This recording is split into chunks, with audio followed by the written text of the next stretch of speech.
You're listening to the A Bit From Within podcast with Felicia Marty.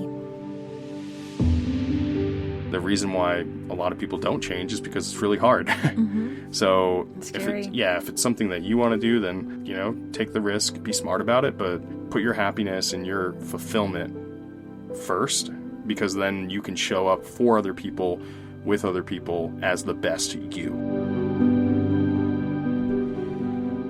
Hi there, everybody. Thanks so much for tuning in to the A Bit From Within podcast. I'm Felicia, and today I have a very special guest on today's episode. I've got David Wood, my partner, boyfriend, love of my life, and it's been 1 month since he left his corporate job and his grind 9 to 5. And I thought it'd be a great opportunity to talk about the transition of starting to work for yourself. And we might talk about other things, just a bit from within. And so let's go ahead and start this conversation. Hi, Dave. How are you doing today? I'm doing great. Thanks for having me on the show again. Yes, you're now my official second guest again. Yeah, I'm going to set a world record here, so. Probably so. Well, I know that last time people really enjoyed hearing a little bit more about each of us, and I think this is a really invaluable time to reconnect and talk about what it's been like in your life since so much has changed. So the last time you were on, it was right around your 30th birthday. Don't be peeking, kind of looking at my questions. I've got a list of questions here. I already looked at them. Peek. No, you didn't. You didn't even know I had them. But so it's been 4 months since you were last on the podcast. It was your 30th birthday. We were talking about, what was next for you.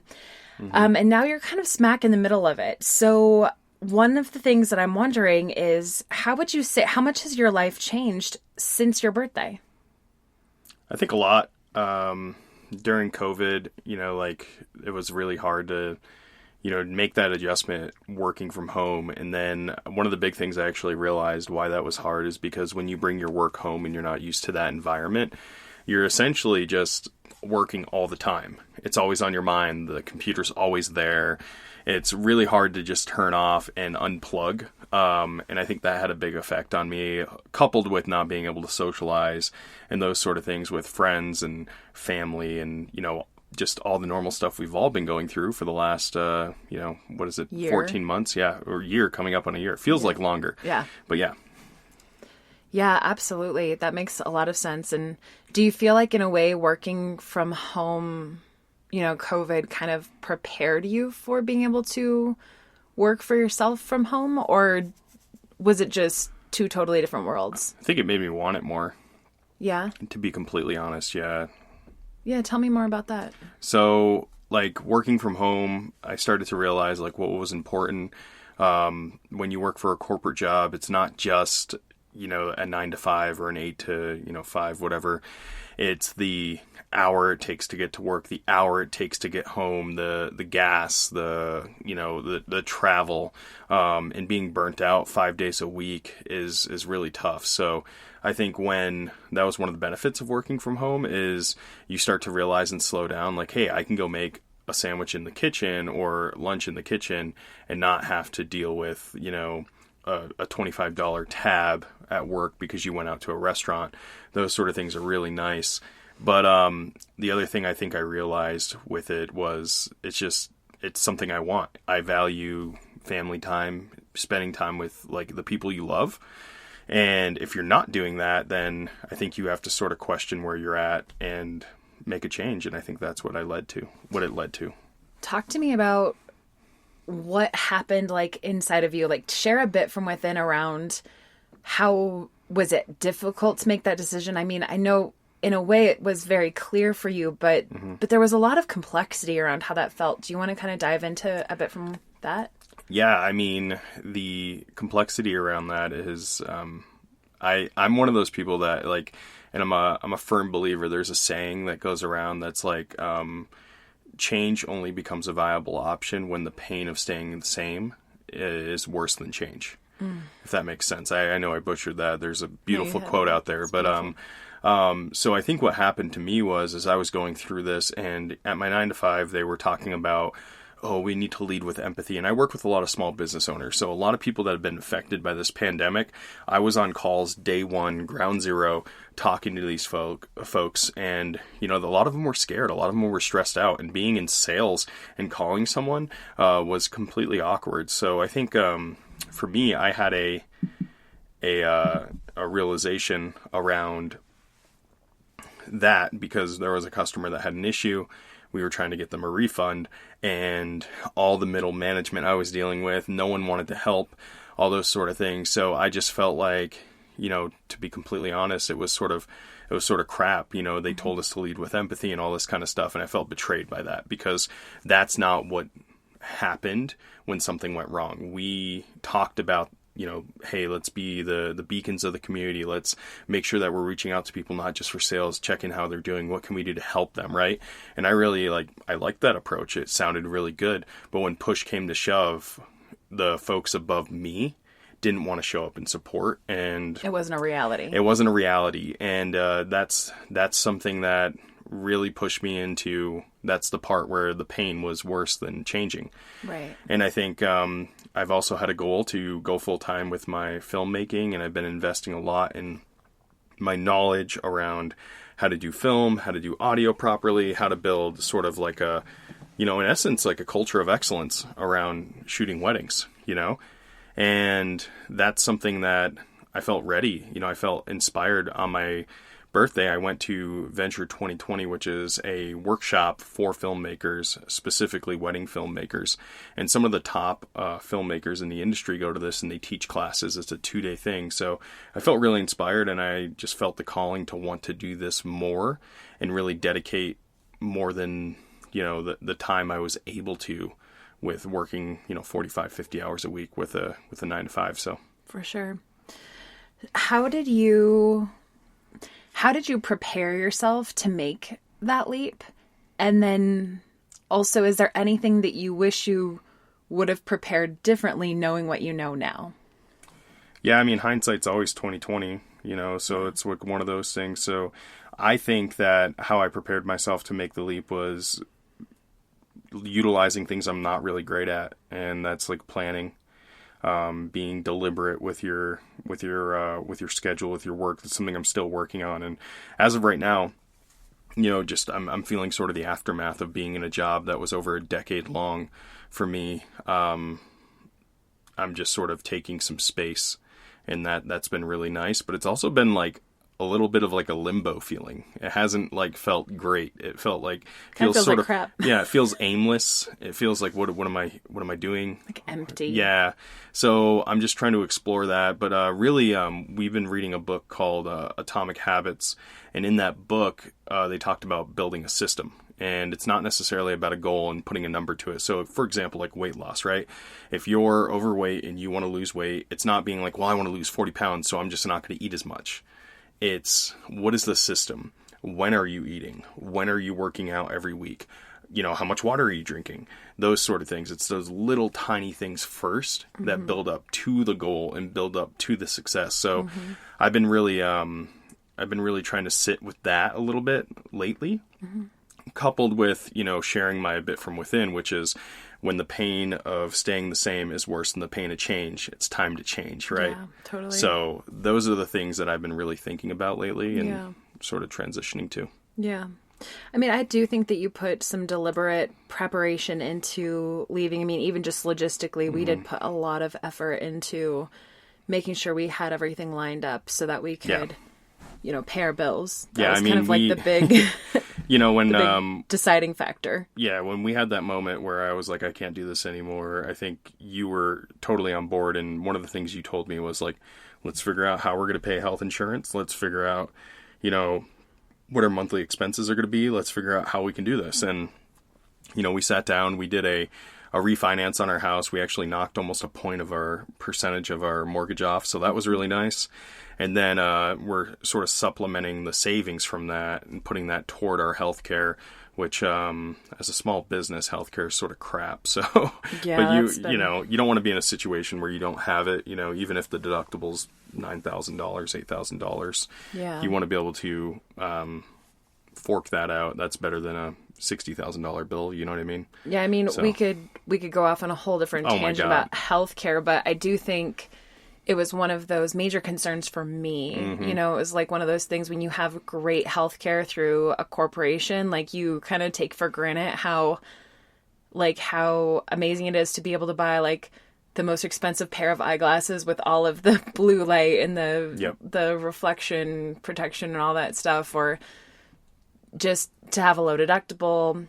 And then for me, and I always get fearful around like, okay, now that we don't have this, now what happens if we break a leg, you know, knock on wood, or, you know, something happens, but when we came to that decision, it was kind of like, one of the things that I had to go through is figure out, I'm like, you know, we've been talking about this for so long, like all of our dreams of the future have to do with us both being here, working for ourselves, and being able to have that autonomy and freedom that comes from being self-employed. And so if not now, if we don't figure this out now, then when will be? It's never going to be a good time to make that leap. You know what I mean? It's like, it's always going to be scary. It's always going to be inconvenient. It's always going to seem like, in regards of health insurance, that's always going to seem like shit compared to what you had. But what's the trade-off? Like, yeah, and I think the trade-off is your freedom as an individual. You know what I mean? I think that's the big thing. Is it's almost this. It's sort of weird, but what it feels like to me is it feels like there's this safety blanket that corporations provide for folks, and it's like, hey, because we provide this safety blanket, all the things that you may have gripes with, or you may not like about this job, or you may not, you know, those are invalid, and you can't complain about those because you have this amazing insurance and you have this. But I think really what's happening there is a lot of people are choosing to not follow their dreams or follow their passions because their fear is taking over. And to me, that was something that I definitely felt, but I also felt like I wanted to be free from that. I want to be in a position in, let's say, 8 years, right? And let's say we have kids 8 years from now. I want to be able to show up to their elementary school on a Wednesday at noon for a recital that they're doing with music, or a basketball game, an intramural basketball game that parents are invited to. You know, the little things that, like, or even that just kind of school schedule. drop-off, right? Yeah, picking your kids up, dropping them off, being a part of their life. And, you know, this is going to sound funny, but like even being more involved with my dog, I've had a running joke. Felicia probably doesn't think it's funny, but like, I'm like, I think the dog likes me more now. Brad likes me more. And we've been bonding lately, and he's been sort of my buddy right by my side most of the day. So, I take him on his longer walks, those sort of things. And that's something that I could not do. And actually, like Felicia mentioned a couple months ago, she was like, hey, remember when you worked at Apple and you barely saw Brad in us? And I was like, yeah, oh my God. A year ago. Yeah. And it was crazy because, like, you realize I missed, you know, the first couple months of his, you know, development as a puppy. Yeah. And, you know, like, I think the thing that scares me the most is, like, that's a puppy and you still want to be there to take care of them. Imagine when you have kids, right? So that's the thing with there's no flexibility in those kind of jobs to, hey, I got to go pick my kids up, or I got to do an appointment. Or if there is, it's theoretical, but it's not real. They make you feel guilty about taking the paid time off. They're going to make you feel guilty, or it's going to be with this, like, hey, we're noticing a pattern of behavior, or something like that, where it's this, hey, if you do this too many times, you're going to be slapped on the wrist. You know, it's always something as far as a punishment goes. And I just think that's wrong. Yeah. And I think that, you know, it's not the life you wanted. No, not at all. And I think once I guess that's the pain, right? You start realizing, like, this does not line up with my values. This does not line up with who I want to be. Yeah. And and that brings up such a good point, because I think, you know, as millennials, I'm, you know, making a broad sweeping paint stroke right here, but I think we're kind of this generation that's like looking at all these norms of like, this is how you had to do. I mean, I think every generation has a norm that they kind of break, but I do think that millennials are really looking at this 9-to-5 thing and saying, like, what is the point of this? Like, when we work from home, are more productive. I can get more done in a 5-hour workday than an 8-hour workday. I'm wasting time. I'm not productive. I'm unhappy. I'm having to go to therapy. I'm not, my needs aren't being met. Right. And so I do feel like, we're part of this generation's kind of looking at that. But I also think like you as an individual, and maybe, of course, me too, because I've done this for a while, but like, it is really scary to actually be that person who's willing to break that mold, especially when you haven't come from a family of people who have done it before you. It's not like it's like some people come from a family of entrepreneurs and they can say like, well, mom and dad, how did you do it? How did you restructure your business? How did you pay for all of us? It's like, there was no roadmap for either of us. I mean, I had a little roadmap going, before you did it, but at the same time, like, yours is a unique journey, and you're right at the beginning of it, which is why I think it's so invaluable to have this conversation with you now, because it's not like you have all the answers, and that's not a bad thing. Do you feel that a little bit? Because you did mention feeling kind of aimless and the limbo. How do you rectify the whole big picture with where you're at right now? I think the thing that I'm trying to lean into is, you talked about it a little bit, and it's like, I think I wanted to go back to a point that you made throughout the conversation about, like, this isn't working, and we're the generation sort of pointing this out. And I think the reason why this isn't working is because 30, 40 years ago, when this was sort of brought about, the grade system and all this kind of stuff, go to college, get an education. That's because when you did go to college 50 years ago and got an education, first of all, that education may have cost you only, for a 4-year degree, $15,000. And then you got out and you were making a really good wage. Right. A percentage that you could easily afford the education you had in a reasonable amount of time. And that 8-hour workday gave you the ability to have a beautiful house, gave you the ability to live debt-free, gave you the ability to provide much more for your family. Right. So the trade-off was worth it. Right. Now, that trade-off is, hey, most of us are in tens of thousands of dollars worth of debt.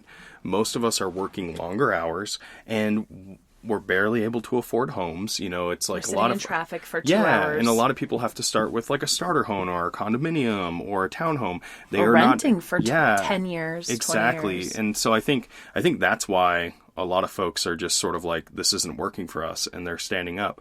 And one of the things that you also mentioned, you talked about the trailblazing and feeling aimless. I'm trying to lean into that a little more. I'm trying to lean into that, like, it's okay that I'm the first to do this. And it's okay. We had actually had a conversation about live streaming that didn't go too well. And it was very, very Many argumentative. Many of our conversations start off bad the first time.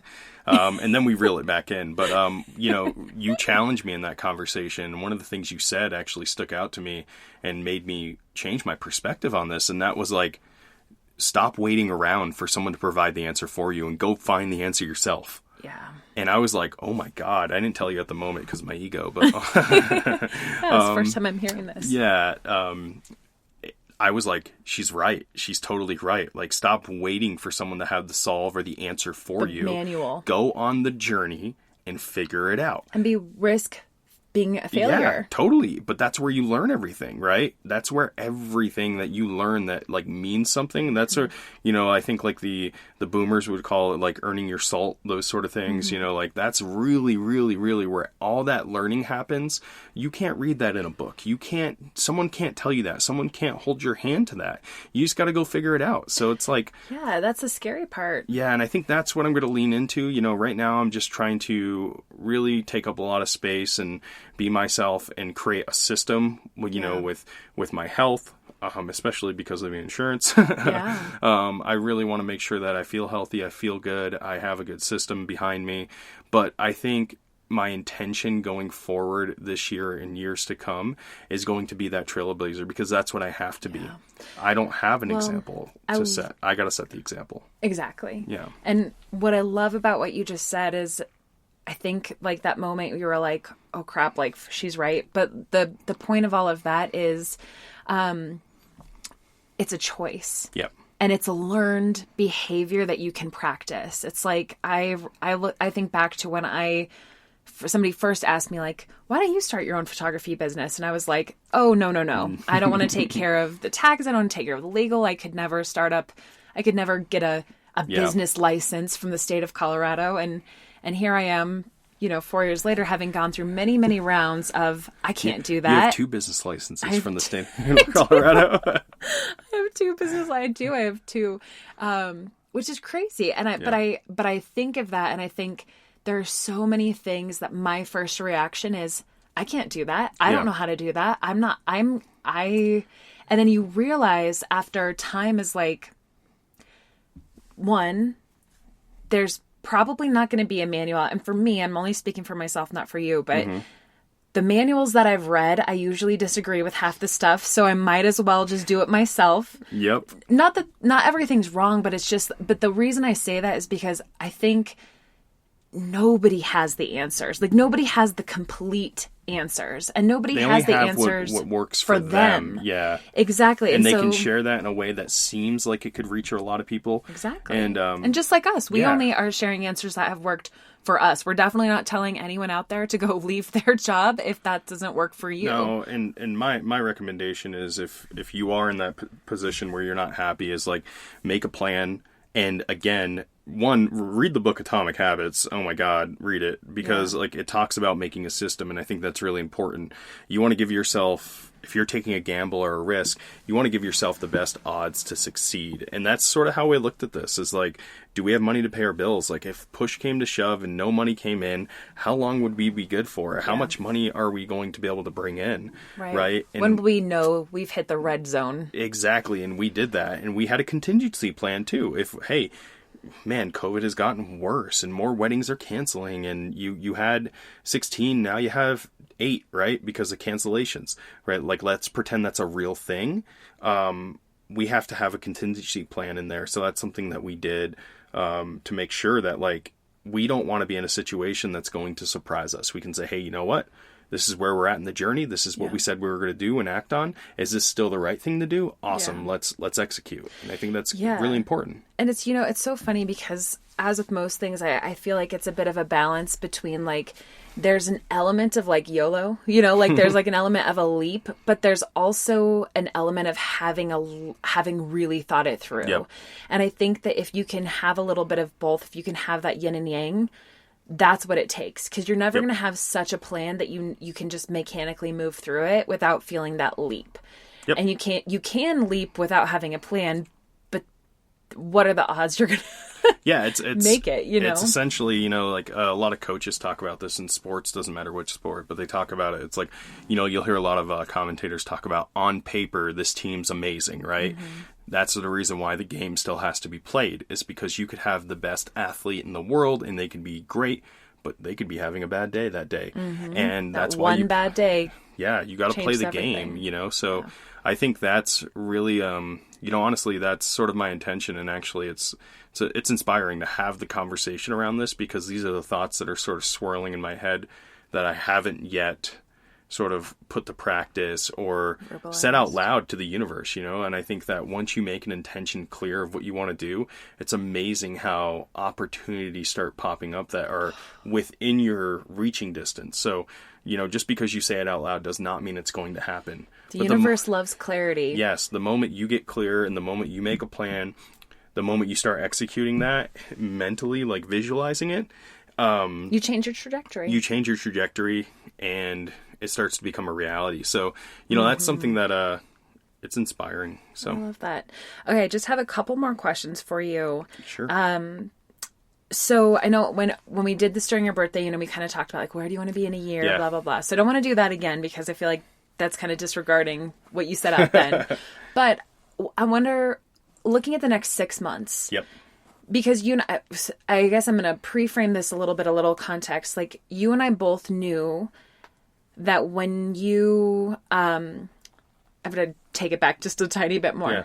When you said goodbye to your job, I told you, I was like, you're going to need time to transition. And you knew that, but I don't know if you couldn't have known what it was going to feel like. Yeah, I didn't. I thought, like, oh yeah, I'll take a week and then I'll be, like, ready to run, you know what I mean? And ready to hit the ground running. But it's strange, right? It's super strange. It almost feels like Twilight. But I think what I'm doing, to be honest with you, is I'm narrowing that trajectory of where I want to go. I'm asking myself some really, really hard questions around, what do I want to do? What is my passion? Totally. What is the future going to bring to me? So totally. And I do think, for any of you guys going out there, whenever you go through a life change, whether you are switching jobs, moving houses, becoming a parent, becoming a dog parent, like any big change in your life, you have to give yourself the space to take up that change, right? And I think that's what you're doing right now. The size of the change, the longer it's going to take to bounce back or find a new normal, so to speak. So that's what I want everyone to keep in mind, is that you're in that space right now still. So looking at the next 4 to 6 months is what I want to kind of talk about. So 6 months from now will be September. So what are your biggest concerns for the next 6 months? Like, what are the things that are kind of swirling around you, keeping you up at night? Like, what are your worries? Just speaking honestly. Yeah. I mean, I think having like consistency and routine is a big concern for me right now. Like being able to, I don't know, like wake up and have purpose. You know what I mean? Like right now it feels, as someone that's like taking this journey, and especially because of like our industry, right? Like our wedding season really kicks off toward spring/summer. So like right now we're just in this holding pattern of like, what do we do? There is a lot I can do, and there's a lot of goals I have set that I'm going to work toward. But it is an awkward time to hit. You're not hitting the ground running in the same way. Yeah, and I think that's probably my biggest concern is like, what happens if I don't accomplish any of those things? You know, I wanted to get my drone pilot's license, and that's something I'm really setting out to do. I want to, get better at editing, get better, sort of refine my skills, finish some of the classes I purchased, and really make use of those. I want to learn my equipment better, so that way on the day of, when I'm at a wedding, I'm in the best possible, I guess, situation or position to capture the day perfectly for that client. So, those are things that I'm thinking about, and, that's sort of like my concern is not living up to those. My fear is like, am I good enough? Yeah. And I think that's where, I just think you have to do. It's one foot in front of the other, and I think show yourself. Yeah, a lot of people get stuck in this place of like, well, I'm not good enough, so I'm not going to show my work. Well, I'm not good enough, so I'm not going to post it. Well, I'm not good enough, so why don't I even do it? Well, like a lot of creatives know who like Peter McKinnon is and all these other people, Casey Neistat, like these really famous YouTubers. You're not going to be that on day 2. Right. Post the damn video. It's probably going to suck. Yeah. You know what I mean? Learn. Like when you are first starting, that's what's going to happen. So for me, I need to take that sort of philosophy that I've exercised pretty good, but not consistently, not in sort of a routine on a weekly basis. And that's what I want to feel, is I want to be able to have a work schedule that I go into and I say, hey, this is what I want to accomplish this week. If I can work 5 days, 4 days, whatever, and get this accomplished, great. I did good work this week. Yeah. So that's defining success. Yeah. And being where I am right now, that's the fear about the next 4 to 6 months is like I feel very aimless and I feel very like, oh, what do I do? And how am I going to accomplish where that? do my hands go? Like totally. You guys can't see it, but when you talk with your hands, it's weird. Yeah. But yeah, that's sort of where I'm at. Okay. But I'm trying to breathe into that a little bit of like, what can I do to like procrastination, right? If you want to knock out procrastination, like what are the things that you can accomplish in 2 minutes? Yeah. If they're under 2 minutes, I did my podcast on this last week. Right now. I said yes, 10 minutes. 10 minutes. That works even better because then you accomplish even bigger things. But yes. 2 minutes works too. Yeah. But that's something I'm really, really fond of. Like Felicia did the grocery shopping today and she's amazing at that. And she makes our lists and all that kind of stuff. And she looked at me and she said, hey, I'm going to do the grocery shopping. We have laundry to put away. The podcast room needs to be vacuumed, our beautiful podcast studio. And just a couple other things around the house. And I sat there like, I don't want to do that. And I'm like, wait, like just do it. It's not going to take you that long. Just get up and do it. How long did it take you? 20 minutes to do all of it, yeah.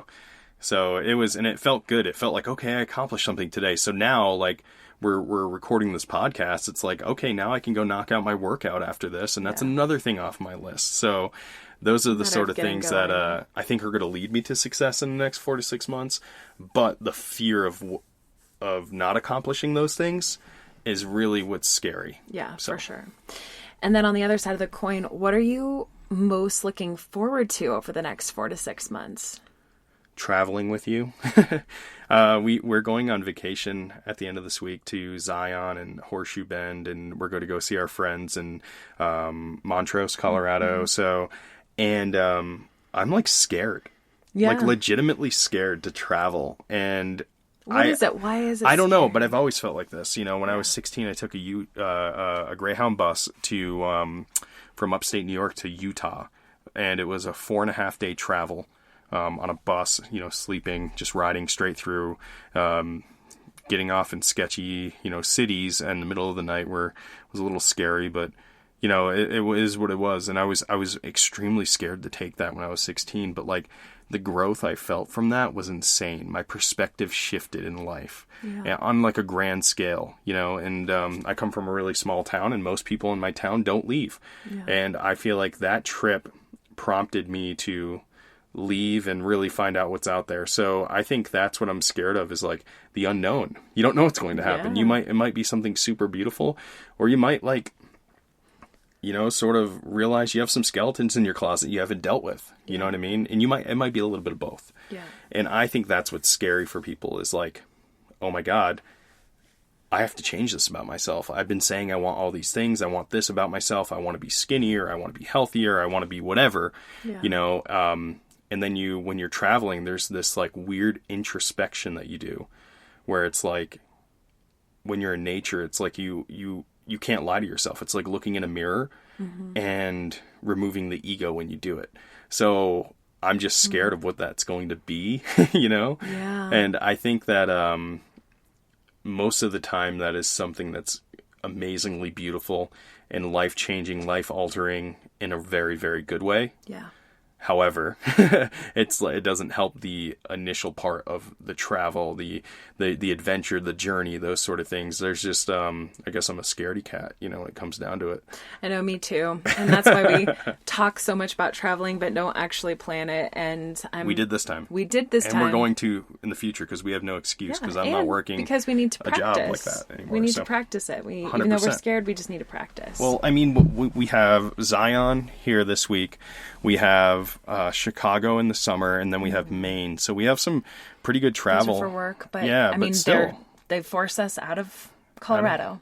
Yeah, and I think we're doing a road trip to Chicago. Yeah. And then I think, depending on where we are with COVID, I think we may have to fly because of how many weddings we have booked. But still, I think, you know, I feel good about that, and I'm excited. So me too. All right, final question for you.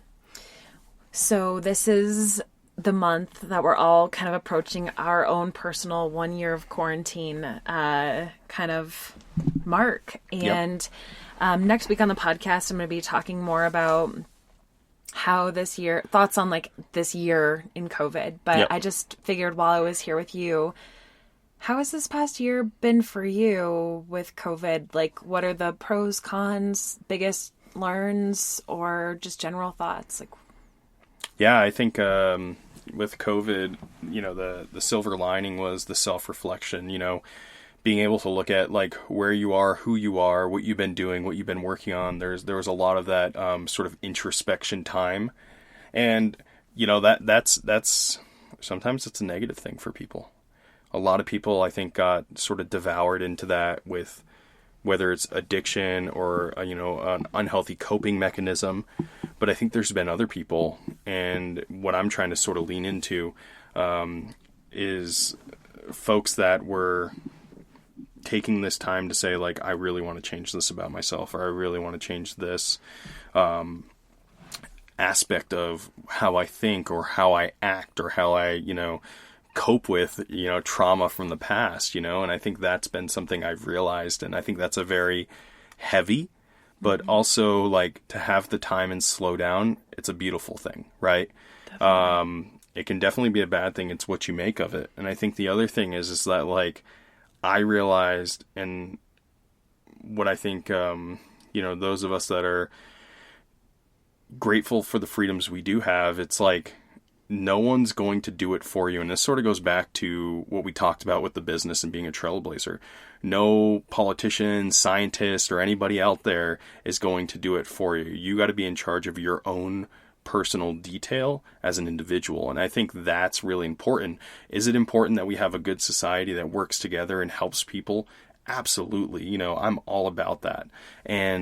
But at the end of the day, like, you have to be in charge of yourself. You're in charge of your health, in charge of your safety.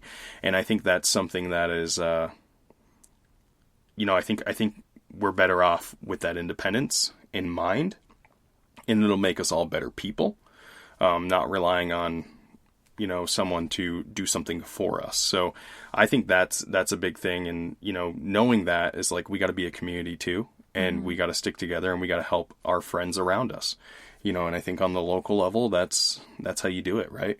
Yeah. As you get out there and do that. So those are the things I realized by COVID, is just the accountability factor. Yeah. And then, having the space to, I guess, change your trajectory. Yeah, that's what I'll say. So it's crazy because a year ago, you were definitely, we had dreams of this moment, but now you've actually crossed the boundary and you're into a new space. So a lot of accomplishment. All right, Dave. Well, is there anything else that you wanted to share? Final thoughts? I just think that, moving forward, it's all about continued growth. You know what I mean? So that's really where I just want to leave the podcast, is like, if you're in a position where you want to change, like, do one thing a day to change that. Change one habit, change one thing, and you'll start to realize 365 days later, oh wow, I'm different, right? I changed, I evolved, I became something that I want to, right? And it's not always like, none of this is easy stuff, and that's like just what I want to leave people with, is like, the reason why a lot of people don't change is because it's really hard. Mm-hmm. So if it's something that you want to do, then, commit to it. Yeah. Take the risk, and be smart about it, but, put your happiness and your fulfillment first, because then you can show up in other people, for other people, with other people, as the best you. And I think that's really important. So I love it. Well, thank you so much for sharing your thoughts today. All right, you guys, we're going to take a quick break, and then I'll be back with your Astro check-in, and we'll draw a card.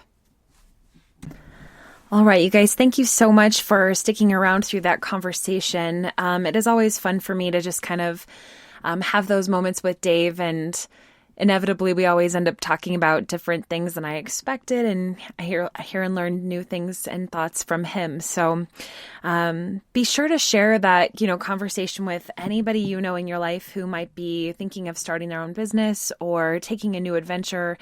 It really is a very uncomfortable space to be in right after you make a change, for good or bad. And I think we often forget that, like, we move into a new house and we're like, we've been working so hard for this, we should feel so happy. And like, sometimes there's sadness or frustration, or things aren't how you thought they were going to be. And there's, you don't feel how you thought you were going to feel, or you, like Dave, like, you make this leap and you think you're going to live this amazing alternate life. And then you find out, like, oh crap, it's up to me to figure out how to structure my day and plan everything. So that's just a little bit of insight and a bit from within, right? So, okay. So talking about what's happening astrologically, this past weekend, we had a beautiful full moon in Virgo. And so that kind of kicked off this 2-week cycle of being in this full moon phase. I kind of switched the way I started thinking about that this year, actually, because if you guys know, like, my first few years of really starting to study the moon cycles came from this information I found from Ezzy Spencer, who wrote this amazing book called Lunar Abundance. And she breaks it down a lot more exact. Like, every, few days, there's a new phase of the moon cycle. So you go through the crescent phase and the first quarter and the waxing moon and the gibbous moon and all of that. And I found that in my day-to-day life, like, it was hard to keep up with that. And it was much easier for me. And actually, I think that the work started to change once I started doing my new and full moon guides for the Patreon members. So I release one at the new moon, I release one at the full moon, and that started to help me actually put in a lot more practice and noticing what was happening in my life, noticing the ebbs and flows over that 2-week period. And then I started to, when I was getting ready to launch the website, I wanted to create standalone new moon, a new moon guide and a standalone full moon guide that would dive a little bit deeper into those parts of the phases of the moon, and that they could stand alone no matter, what was happening astrologically, if you even be helpful for people who aren't that into astrology, but who do like the idea of tracking what's happening with the moon. And I realized as I was putting these together that it's much easier, a little bit more fluid, a little bit, gives you a little bit more space to figure out how to navigate those changes. Because if you're like anything like me, I tend to be very black and white about the, rules, right? So when you hear new moons are all about new beginnings and new intentions and fresh starts and great times to start projects. And when it's a full moon or a last quarter moon, you shouldn't start a project and you shouldn't do this and you shouldn't do that. Well, I'll tell you, Dave and I this weekend, we were talking about something with the business, and I realized, I'm like, oh crap, this is a great idea. I had that, big, huge light bulb moment, and I was like, I need to act on this right now. This actually happened on Saturday night. So the day of a full moon. And because I track this, I had to have this, I had this initial thought in my head that's like, why am I having this new idea for this new intention right here at a full moon? And there was a part of me that was like, oh, this, doesn't work with the lunar cycles. You guys, if that sounds crazy, please know that I'm not crazy. I like to try. It's something I pay attention to. Just, what's happening with the creative cycles. And I realized, I'm like, no, I need to act on this right now, because this new idea that I have actually has more to do with me letting go of what was to create something new to replace it with than it does with just the new intention. And it's really true. So this actually has to do with our logo and for the Felicia Marty photography and our Felicia Marty photo and video brand. And I've had the same logo for almost 4 years now. And it's definitely time for a little bit of a new look. I've got Dave on board with me now. I have a team now. There's a lot of reasons to do that. And I realized, I'm like, oh, this is happening right now. The reason that this is coming to me so strong is because it's time to let go of what was. It's time to start to let the brand that got me to this point, or at least the visual part of it, have it's had its moments. Now it's time for it to come to an end. And I can mourn that. I can grieve that. I can breathe into it. I can let it go. I can have any feelings around it. And so that was kind of this moment of enlightenment. So and actually, maybe I wouldn't have thought that if I wasn't paying attention to the lunar cycles. So if you guys are, if you're a member of the Patreon listening to this, I hope that you've been enjoying the more zodiac version of the guides. But the standalone guides are really interesting, and they talk a little bit more about how to,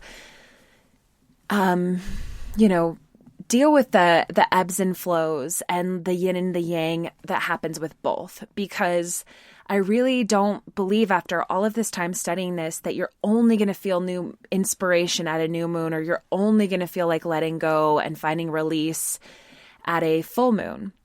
And I definitely had that experience this weekend with this past full moon, and getting kind of back on track. So the full moon happened on Saturday, and now we enter this 2-week period of going from the bright light, the light in the sky, into the darkness. And, I think there tends to be a tired phase that comes with and around the full moon. Maybe it's just due to not sleeping as well during the full moon. There's more light in the sky at night. There can be a little bit more of that energy kind of swirling around. It can really mess with people. It can also just kind of have to do with that moment of we've been building and working towards this moment of illumination, whether you're conscious of it or not. And then there has to be this moment of surrender, of slowing down, of easing. So maybe pay attention to that a little bit, especially in this week that we're moving towards. So Saturday, I believe Saturday will be the last quarter moon.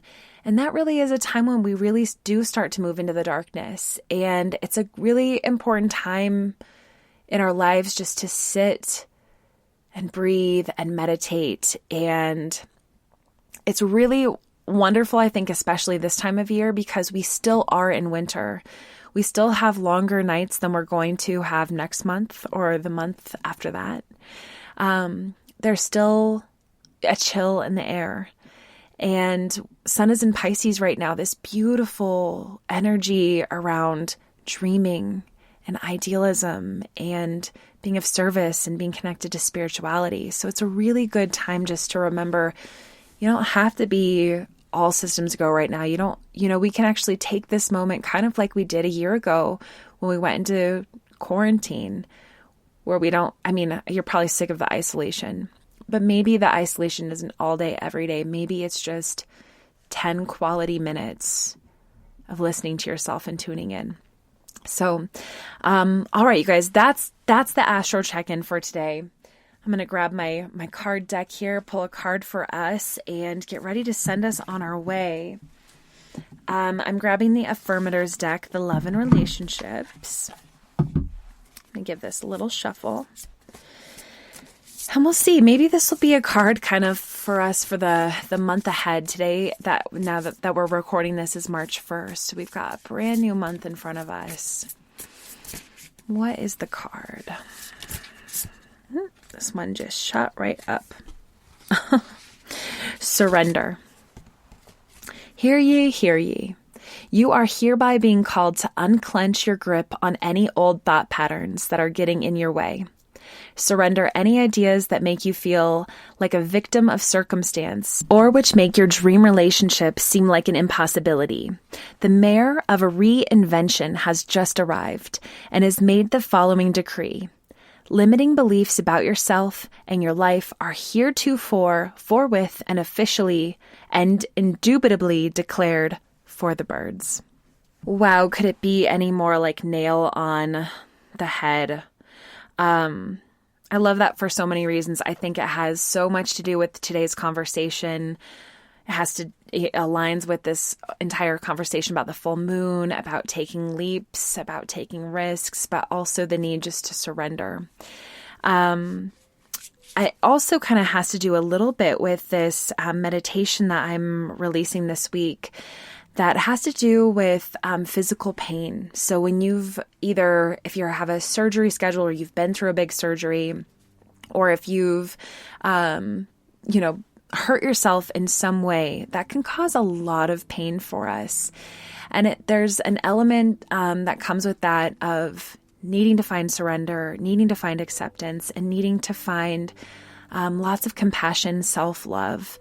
So if that is something that speaks to you or that you either want more information on, it's up on the Patreon page. You can search for the meditation that dropped on March 1st. Or you can, I believe this one, my intention is to put it up on the website as a standalone meditation offering. So if you know somebody who's either recently gone through a surgery, you want to send that their way, check out the website and forward it to them, because I think this is going to be a really powerful one. So, all right, you guys, next week, there will be a podcast, but just so you know, during those actual days that it airs, Dave and I are going to be on our little road trip. So be sending us lots of positive vibes this week. You can keep up with us on Instagram. And we are so excited to have had this moment to connect with each of you. Have a great rest of your day, and we'll talk soon.